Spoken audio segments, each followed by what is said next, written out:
Hello guys, ഉരുളക്കിഴങ്ങും റവയും വെച്ചിട്ട് സിമ്പിളായിട്ട് ഉണ്ടാക്കാൻ പറ്റിയ കിഡിലൻ ഒരു വടയുടെ റെസിപ്പിയാണ് ഇന്ന് ഞാൻ കാണിക്കാൻ പോകുന്നത്. ഉരുളക്കിഴങ്ങ് ആദ്യം തന്നെ ഞാൻ വേവിക്കാൻ വെച്ചിട്ടുണ്ട്. ഇനി വേറൊരു പാത്രത്തിൽ കുറച്ച് വെള്ളം, ഉപ്പ്, മല്ലിയില, ചില്ലി ഫ്ലേക്സ് ഇത്രയും കൂടെ ഇട്ടിട്ട് ആ വെള്ളം ഒന്ന് തിളപ്പിച്ചെടുക്കാം. തിളച്ചതിന് ശേഷം ഇതിലേക്ക് റവ ഇട്ടിട്ട് നല്ലോണം ഇളക്കി കൊടുക്കാം കേട്ടോ. വെള്ളം കുറച്ച് അധികം വെക്കാം. റവ നല്ലോണം വെന്ത് വരുമ്പോൾ വെള്ളമൊക്കെ വറ്റി കിട്ടിക്കോളും. അപ്പോൾ അതെ, വെന്ത റവ ഞാനൊരു പാത്രത്തിലേക്ക് മാറ്റിയിട്ടുണ്ട്. ഇനി നമ്മൾ വേവിച്ചെടുത്ത ഉരുളക്കിഴങ്ങ് ഇതുപോലെ ഒന്ന് ഉടച്ചിട്ട് അതും കൂടെ ഈ റവയിലേക്ക് ഇട്ട് കൊടുക്കാം. ആദ്യം കൈയിട്ടപ്പോൾ നല്ല ചൂടുണ്ടായിരുന്നു. ചൂടാറിയതിന് ശേഷം നല്ലോണം ഒന്ന് കുഴച്ചെടുക്കാം കേട്ടോ.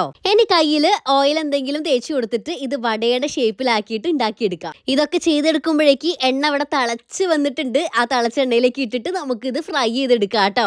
എല്ലാം വെന്ത സാധനങ്ങളാണ്, അതുകൊണ്ട് പുറം ഭാഗം മാത്രം നല്ല ക്രിസ്പി ആക്കി എടുക്കാം. ഞാനിവിടെ കുട്ടി വടകളാണ് ഉണ്ടാക്കി എടുക്കുന്നത്. കാണാൻ തന്നെ നല്ല ഭംഗിയുണ്ട് അല്ലേ? എനിക്കത് മൊത്തമായിട്ട് ചുട്ടെടുക്കാനുള്ള ക്ഷമയില്ല, അതുകൊണ്ട് ഞാൻ ഉണ്ടാക്കിയത് ഇതാ കഴിച്ചു നോക്കുകയാണേ.